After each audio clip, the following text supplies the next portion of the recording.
Sorry, guys, I don't know what happened. My camera just stopped, so I guess this will be in 2 parts. All right, so where were we? Yeah, so I don't know, how does Bobby Hillis even survive? I don't know how.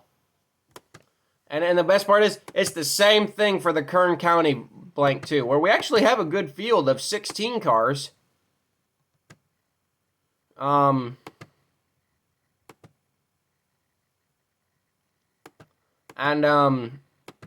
Which include a couple more of entries from the East Series. Here we got Joey Iced, who's making a return. He ran the last race, I guess. Kyle Keller for Jerry Pitts is returning as well. Venerini will have 2 cars. Again, Mason Diaz, but then Ryan Repko again. You know, I mean, it's just sad. We think that the East Series is sad. $500. ARCA, I love you guys, but come on. How do you expect these teams to willingly show up with haulers, crew member hotels? I mean, these people are probably paying $15,000 a race for $500. That just tells you right there in a nutshell how much sponsorship means to this sport. In a nutshell. Yeah. But then there's the last one at Phoenix, which has about your usual ARCA payouts of about $1,500 and then a $7,000 win purse. Now, that race we could actually see a pretty decent field. It's been confirmed by Andy's boys that they will have the black hauler there with two cars. So Andy will be there, probably about 3 Venerini entries. I expect at least 20, maybe even 25 cars there. I'm sure DGR will run. I wouldn't be shocked to see the 4 of Deegan show up. She said she's not running any NASCAR races, but you know, why wouldn't they run the season finale? This doesn't make sense to me. We'll probably see the 18 there with Ty Gibbs. But yeah, I think Phoenix could bring something. Phoenix could bring a good race. We saw the first one was also a good race, even though it was mired in controversy. But, again, the West Series, it's kind of like what I talked about in the East Series at the beginning of the show.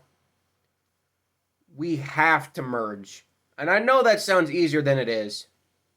But we have to merge the schedules and the series together and create like a 25 to 30 race schedule.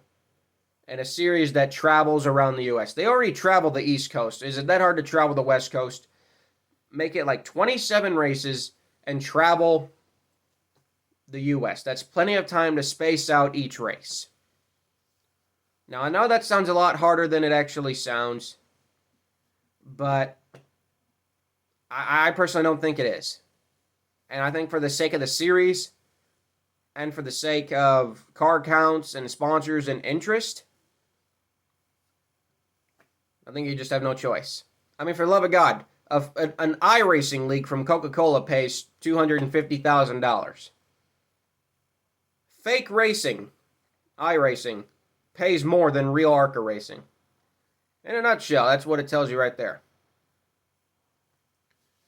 Now, that's kind of the sad part about the podcast, but again, we're here to be happy. We're here to cover ARCA. We're here to cover all your ARCA news and notes. And, well, that's pretty much it for the podcast today.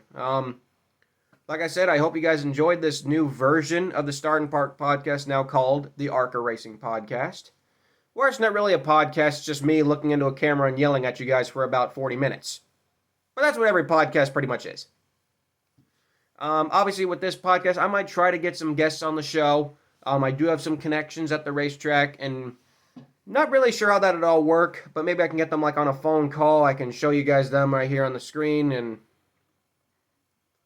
you know, you guys can get a little bit of insight from these ARCA owners and drivers on what it's like. You know, because I think a lot of you guys would be quite interested to see what it's like, even though a lot of you guys who say you follow the series, you don't. A lot of the people who say they follow the series, they don't. They just look at the race results and then crap on the series. Those are the fans that we don't want. But sadly, the only fans that we get. And like I said, you know, possible fan opportunities on the show. We might even have some guests on the show. We might even have a fan mail episode. If you guys want to send fan mail, maybe I'll get a P.O. box. I don't know. All that other garbage.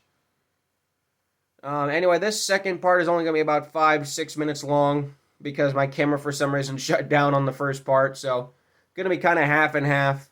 But anyway, hope you guys enjoyed the very first episode of the new revamped ARCA Racing podcast. Catch you later.